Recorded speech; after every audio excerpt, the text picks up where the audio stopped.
আসসালামু আলাইকুম বন্ধুরা, আপনাদের স্বাগত জানাই আমার আরও একটি নতুন ভিডিওতে। তো কেমন আছো বন্ধুরা? আশা করছি সবাই খুব ভালো আছো।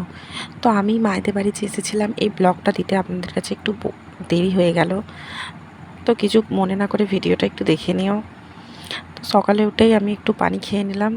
তারপরে দেখছি মা জামাই এসেছে, যেহেতু অনেক রকম খাতির যত্ন করেছে। দেখলাম পাঁপড় ভাজা, বেগুনি, ডিম সেদ্ধ সব করেছে। তো একটু সকাল সকাল খেয়ে নিলাম উঠে। খেয়েটে আমি আর আমার হাজব্যান্ড দুজনে মিলে বেরিয়ে গেলাম একটু হাটে যাব।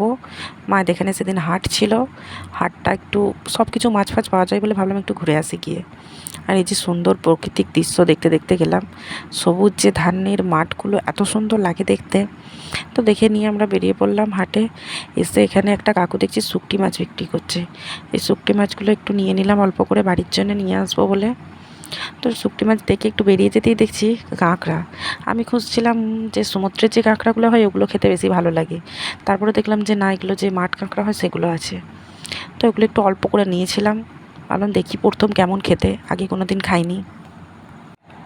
তারপরে একটু ফল নিয়ে নিলাম। আমার দাদির শরীর খারাপ ছিল, তার জন্য দাদিকে দেখতে এসেছিলাম আরও, মানে একটু ফল বাজারে তখন নিয়ে আসিনি, হাট থেকেই নিয়ে নিলাম। একটু খাসির মাংস নিলাম আর একটা ডাবও খেয়ে নিলাম। আমি একটা, আমার হাজব্যান্ড একটা ডাব খেয়ে নিয়ে তারপর বাড়িতে চলে এলাম। ফলগুলো একটু ঢেলে নিলাম, ফলগুলো ঢেলে নিয়ে কেটে নিয়ে মা বললো একটু জামাইকে দিয়ে দাও, তার জন্য কেটে নিয়ে আমার হাজব্যান্ডকে একটু দিলাম। বাকি সবাই খেয়েছে একটু একটু, সে যে একা খেয়েছে তা নয়।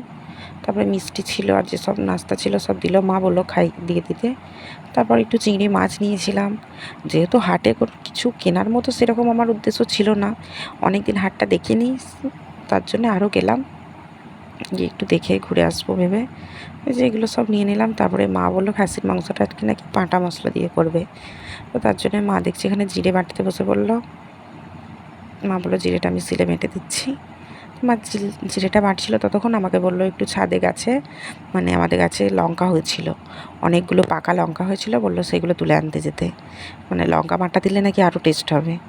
তো আমি লঙ্কা ছাদে তুলতে এসে দেখছি অল্প কটা আছে, খুব বেশি আমি লঙ্কা পাইনি। আর এই যে ছোটো ছোটো লঙ্কাগুলোকে ধানি লঙ্কা না কি লঙ্কা যাও কিছু একটা বলে, আমি ঠিক বলতে পারবো না। ওগুলো তুলে নিয়ে মা বললো খামার দিকে যেতে, খামারের ওদিকে কিছু আছে।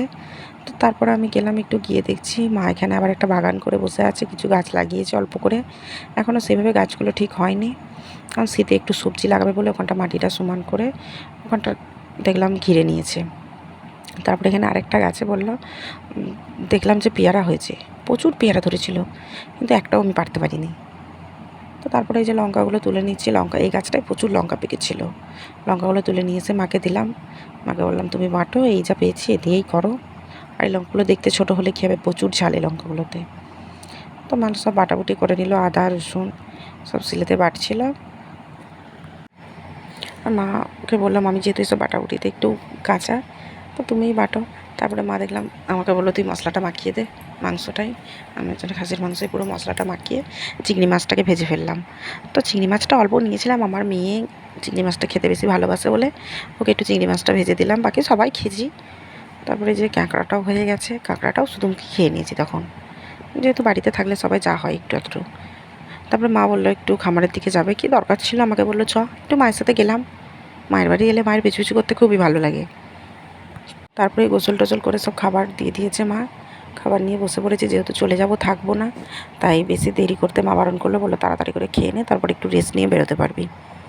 তাই যে মা অনেক রকম আইটেম করেছিল, বেগুন ভাজা ছিল, ডিম ভাজা, আম, রায়তা, তারপরে খাসির মাংস, পোলট্রির মাংস কষা এসব। আর একটা করেছিল মা সবজি, যেটা আমার ফেভারিট, ঝিঙে দিয়ে আলু দিয়ে একটু মাছ দিয়ে চচ্চড়ি, এটা আমার খুবই ভালো লাগে। তো এটা নিয়ে আগে আমি প্রথম খেতে শুরু করে দিলাম, সবাই একসাথে খেয়ে নিলাম, বোনেরাও সব বসেছিল।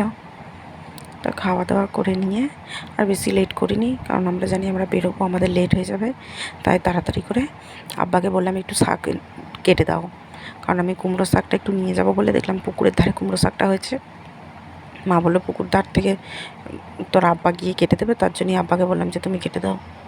তো কাটতে এসে দেখি এখানে না একটা বিড়াল এইভাবে ঢুকে আছে বনের ভেতরে। আমি ভাবলাম বিড়ালটা কী করছে, তারপরে ঠিক আমি একটু ফোনের ক্যামেরাটা চালু করে একটু তুলে নিলাম ওকে।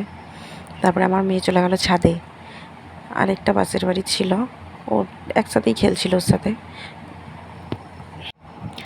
দিয়ে আমার বোনকে বললাম কটা আমরা পেড়ে দিতে, আমরা নিয়ে যাব।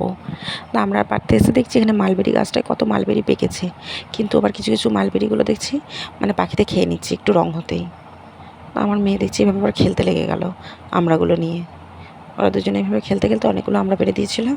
তারপর আমরা সব প্যাক করে নিয়ে বেরিয়ে পড়েছি, আর দাঁড়াইনি, কারণ আমাদের অনেকটা লেট হয়ে যাবে আবার বাড়ি যেতে।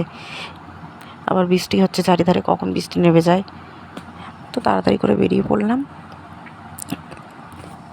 আর আকাশটা দেখো কত সুন্দর লাগছে দেখতে, বাইরের প্রকৃতিটা খুব সুন্দর ছিল তখন। আমার মেয়ে তো গাড়িতে উঠেই ঘুমিয়ে গেছিলো।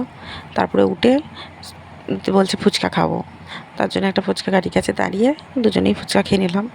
ও খেলো, আমিও খেলাম। ও যেহেতু খেতে পারবে না তাই আমিই খেয়ে নিলাম, ও একটা নিয়েছিল। তো খেয়ে নিয়ে আবার তাড়াতাড়ি করে বেরিয়ে পড়লাম, যেহেতু আর দাঁড়াবো না। তারপরে বেরোতেই দেখছি আবার বৃষ্টি শুরু হয়ে গেল। তারপর বৃষ্টি ছাড়তেই তাড়াতাড়ি বাড়ি চলে এলাম। ফিরছি পরবর্তী কোনো ভিডিওতে। আল্লাহ হাফেজ।